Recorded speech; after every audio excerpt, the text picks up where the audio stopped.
Which one, guys? PS5 sneakers or the Xbox Series X sneakers?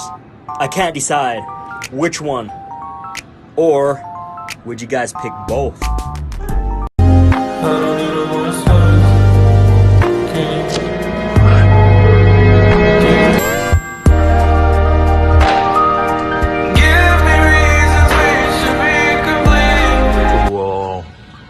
Of the setup.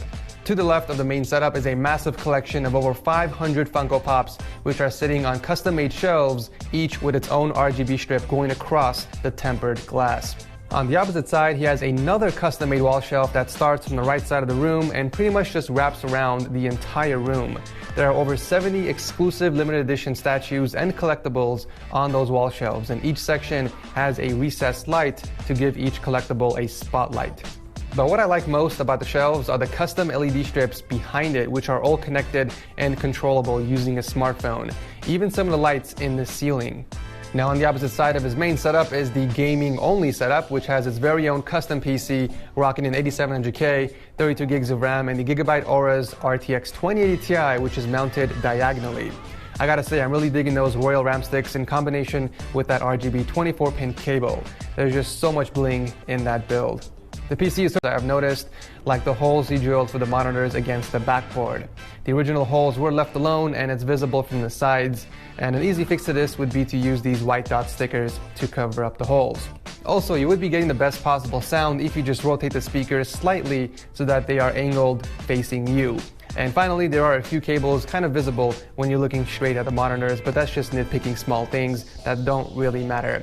And I'm pretty sure Pirate is well aware of these and most likely fixed them at this point. Some of the RGB lighting to illuminate through, which just looks amazing. He's rocking the Razer Huntsman Elite keyboard and a couple of mice. We got the glorious Model O and the Razer Mamba. For audio, he's got a pair of speakers from Audio Engine and an Astro A50 headset that is skinned in white to stay consistent with the color scheme of his setup. The same goes for his Blue Yeti microphone, and even the boom arm is in white. I love that he drilled a hole in the desk to route the keyboard and mouse wires through, along with the speaker wires in the back. This is probably the only time I'm okay with having a PC on the floor. Pirate made a custom cutout underneath for his Razer Leviathan soundbar and his gaming PC, which is perfectly centered right underneath the desk. It is packing some serious specs with an i9 9900K, 32 gigs of RAM, and two Asus Strix 1080 Ti's in SLI. Of course, he's got to top off the setup with some Nanoleaf panels, a total of 80 panels across the setup to be exact, and there's even a few RGB strips hidden behind the frame. Up to a 65-inch 4K OLED TV, which is perfectly mounted inside the wall shelf, and below that he has just a few of his consoles, which are skinned in red carbon fiber skins.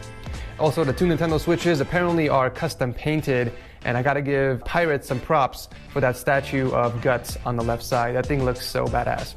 The entertainment section also has a custom-made coffee table with a built-in compartment to store his Corsair lapdog with a wireless keyboard and mouse. I mean, this guy has thought of everything.